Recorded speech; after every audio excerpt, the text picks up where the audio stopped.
it is my pleasure to introduce our graduate student speaker, Chien.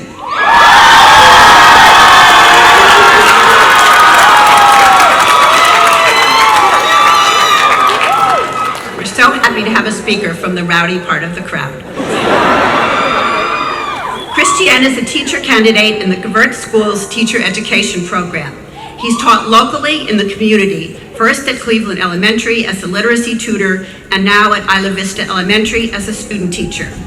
He hopes that as an elementary school teacher, he can be a positive male and Asian American role model in his community. Prior to pursuing a career in education, Chien graduated with honors from UC Santa Barbara in 2017 with a degree in geography and worked as a photographer for 4 years.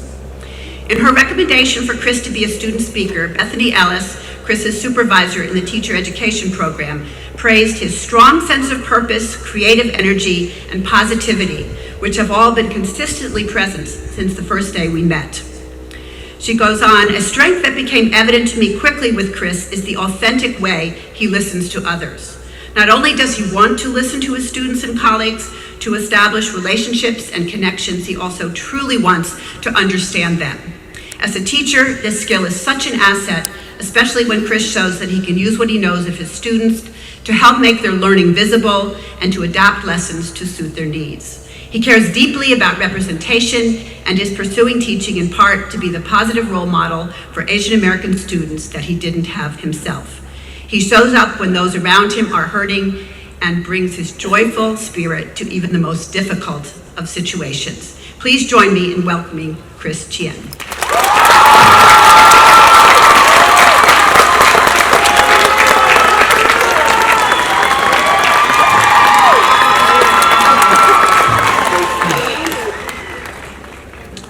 I didn't realize the introduction would say so many nice things about me.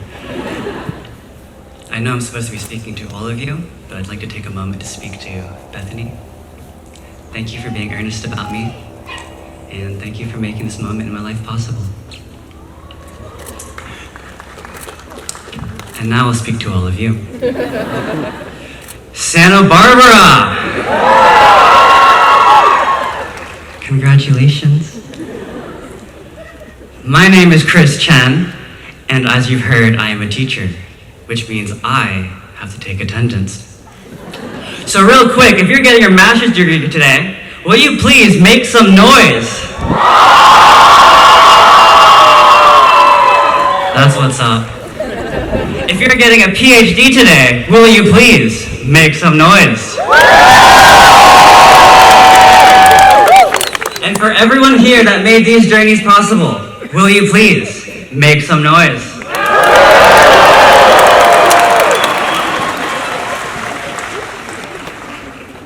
I would like today to be a day about gratitude and love. So let me begin my speech by telling you how it ends. It ends with thank you and I love you. So if you're so inclined, when we reach the end of the speech, you can say that with me. I'll just point my finger to the sky, and together we can say, thank you, and I love you. How does that sound? Then, without further ado, shall we? Antoine de Saint-Exupéry begins The Little Prince with a dedication to his best friend, Leon Werth. He qualifies his dedication with humor and admiration before making one slight adjustment. If all these reasons are not enough, he writes, I will dedicate the book to the child from whom this grown-up grew. All grown-ups are once children, although few of them remember it. My fellow graduates of the University of California, Santa Barbara, I have come to speak to the grown-ups that you are today in the hopes that I may reach the children that you once were, if, for no other reason than to center ourselves on this day and remember what it is that matters to us in this life. You have all shown a great deal of commitment to be sitting where you are now. I hope that you will allow yourself the space to feel pride in what you have accomplished. I do not say this lightly when I say, you deserve it. I have no doubt that every person that has touched your life in some way for you to be where you are now are so proud of how far you've come. How fortunate are we that many of the people that have touched our lives are in the audience today to celebrate this moment with us. As you move on from the commitments you have fulfilled at the university and begin to pursue the next ambitions of your life, I have but one request to ask of each of you. In whatever it is you do, in wherever it is you are, I kindly ask that you commit yourself to the human experience. This may at first come across as a strange thing to ask. After all, aren't we, by our very nature of being human, doing that? I've spent this past year teaching in a 5th grade classroom, where I've had the joy of reading to my 5th graders one of my most treasured books from childhood, The Phantom Tollbooth. In The Phantom Tollbooth, of the many things that Milo learns, he learns of the city of reality. The city of reality was a once beautiful and prosperous place. Its residents, however, became so preoccupied with getting from one place to another that they no longer paid attention to the things around them. Instead, they began to walk more and more quickly from place to place, with their eyes on their feet. Over time, unbeknownst to its busy residents, the city of reality withered away until it finally disappeared.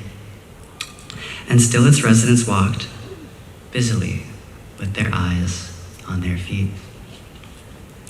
What might become of our human experience if we do not consciously tend to it?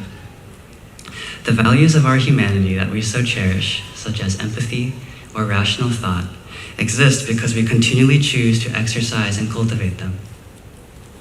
If we are not careful, the way in which we live our lives may atrophy the values we hold as essential, without us ever knowing that it did. And still, we will walk busily with our eyes on our feet. The way in which we live our lives, however, is only half the story. An individual must also be considered through the environment they exist in.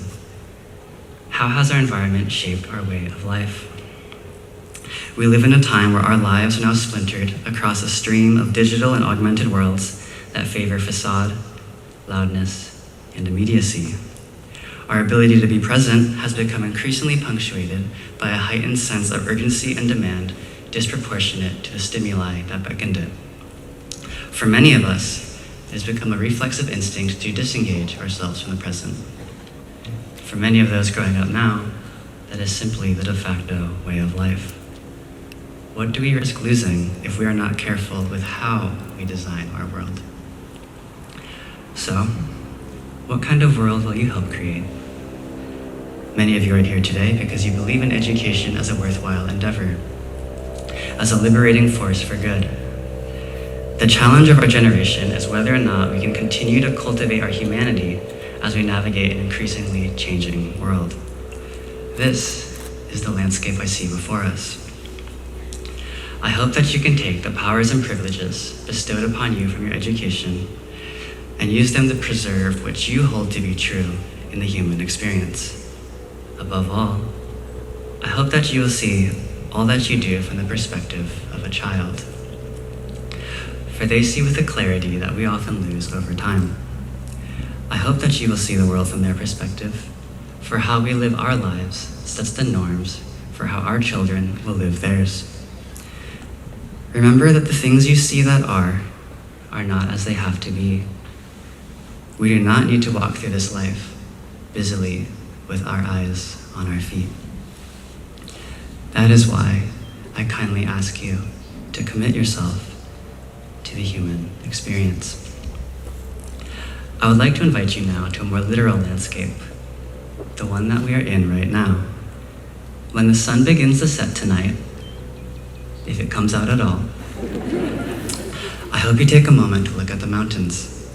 A coral glow will emanate from within them, and its shadows will steep into its crevices like ink on canvas.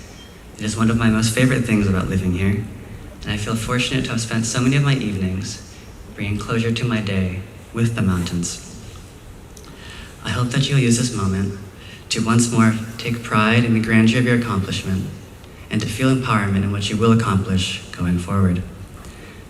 As the day begins to end, so too does this chapter in our lives. May it end gently and warmly for a new tomorrow. To the University of California, Santa Barbara. Thank you, and I love you.